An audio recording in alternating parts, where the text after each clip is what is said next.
Will the Jones Act apply to you? My name's Tim Young. I'm a maritime lawyer in New Orleans, Louisiana. Our office exclusively represents injured maritime workers.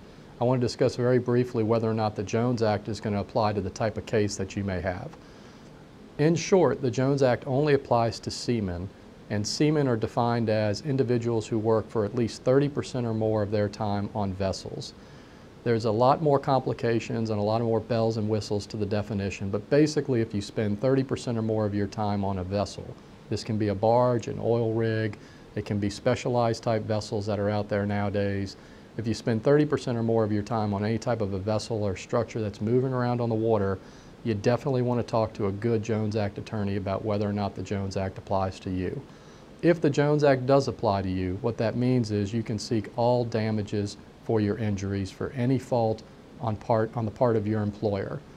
It is essentially a full compensation type statute. It allows you to recover pain and suffering, lost wages, medical expenses, and for any fault at all on the part of your company. So if your company didn't give you a safe place to work, if they gave you improper equipment that didn't work right, if they didn't give you enough people to do the job, if they weren't supervising you properly, there's many, many ways in which your company could have maybe prevented your accident. And under the Jones Act, all of those mean that you may be able to recover significant money, which can protect you and your family in your future. Call us if you have any questions about the Jones Act and whether or not it's going to apply to you, and if it does apply to you, what that means to you and your future and your family.